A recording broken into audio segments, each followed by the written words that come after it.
butterflies. My name is Kristen and I'm a landscape designer in Colorado. I'm here to tell you about how you can plant your garden better to help support pollinators and birds. We're headed into winter here, but it's never too early to think about next year's blooms and butterflies. Let me show you around this garden at my church and tell you why these plants are important to pollinators. We'll start here with this bunch grass.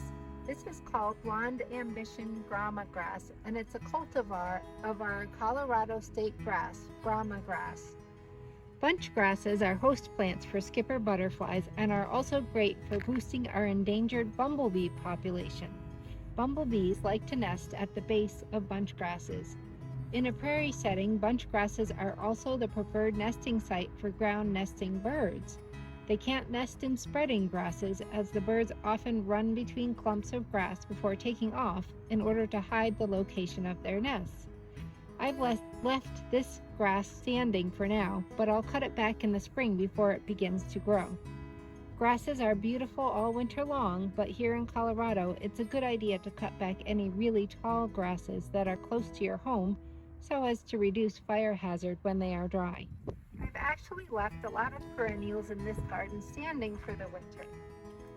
A lot of pollinators like to lay their eggs in the hollow stems, and then they will hatch in the spring.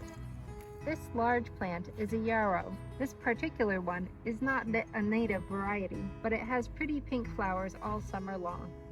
The native yarrow is Achillea millefolium variety occidentalis and is a great plant for attracting native bees, beetles, and butterflies. It can spread aggressively, so choose where to plant it carefully.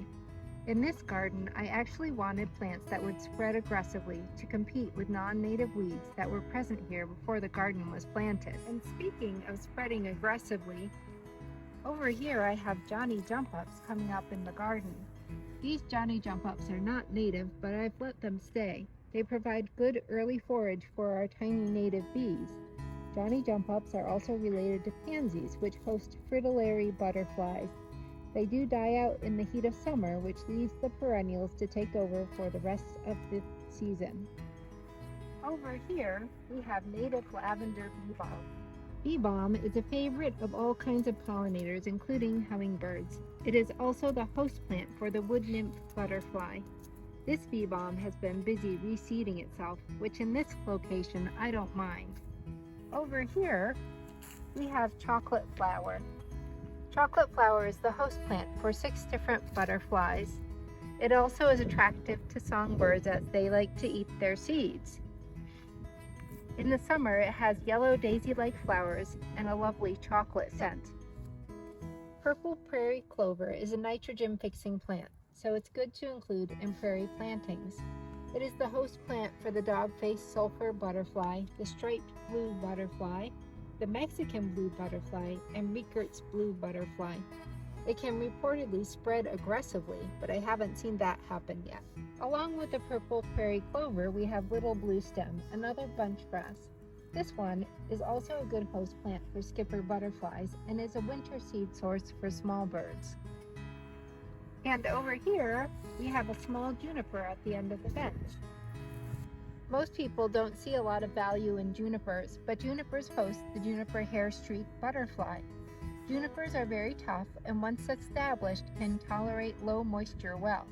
In fact, they are so efficient at extracting moisture from the soil that sometimes it can be hard to grow other plants near them. Planting them close to homes in Colorado is discouraged as they are very flammable, so keep placement in mind if you'd like to plant a juniper. Coming around to the other side of the path, we have Canna Creek sulfur buckwheat. Sulfur buckwheat has significant wildlife value. It is an important seed source for birds and a nectar source for bees.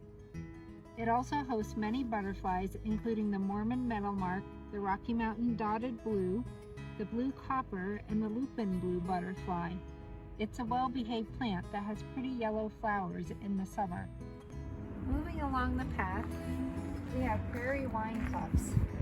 Prairie wine cups is the host plant for the gray hair-streaked butterfly, the West Coast lady, and the common checkered skipper butterfly, which we see pretty often around here. It's a low-growing plant with magenta flowers in the summertime. Here we have dwarf blue rabbit brush, which hosts the northern checker spot butterfly. It is attractive to all kinds of moths, butterflies, and birds. People forget that moths are important too. Their larvae are a super food source for baby birds. People think of moths and worry about their clothes being eaten, but really there are only a couple of species of moth that will eat clothes. Most are really beneficial pollinators and an important part of the food web. Next we have lead plant, which is also a nitrogen-fixing plant. Like the purple prairie clover, lead plant also hosts the dog-faced sulfur butterfly, and it hosts the gray-hair streak butterfly. It can become aggressive in rich soil, but I'm not worried about that here. It has purple flowers in the early summer that are attractive to many pollinators. You may have noticed that I have some sunflower stalks growing in this garden. I didn't plant these sunflowers. They just came here and I allowed some of them to stay and grow. Sunflowers are a keystone species. Keystone plants are ones that can cause the rise of an entire ecosystem because they support so many different pollinators and birds. These sunflowers host the American lady, the Gorgon checker spot, the rock slide checker spot, the silvery patch butterfly, the bordered patch butterfly, and the painted lady butterfly, among others. They also are a favorite source of food for goldfinchers and a great source of nectar for all kinds of bees, including the sunflower bees.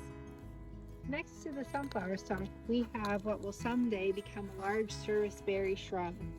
Its flowers are attractive to bees and butterflies, and it is the host plant for the Whitemeyer's admiral butterfly. Its berries are also a favorite food source for birds. A quick note on serviceberries: you shouldn't plant them where livestock can reach the plant, as it could make them sick. The yellow evening primrose is actually native farther east of here. We do have native white evening primroses in Colorado, which are very attractive to the white-lined sphinx moth. If possible, I'd actually recommend planting the regionally native species when you get them, as they will better support your native pollinators, and native plants can't become invasive because they're native. The last plant that we'll talk about today is a Panchito manzanita. It's an evergreen plant that is very drought tolerant. Panchito manzanita has inconspicuous flowers, but its berries are attractive to birds. It also hosts some of the elfin butterflies. Thank you for touring our garden today. It's a serious concern that in the last 50 years we've lost almost 50% of our pollinators.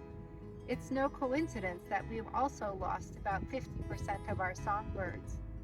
Gardening with native plants can help pollinators and our songbirds recover. Your yard can make a difference. Plant natives.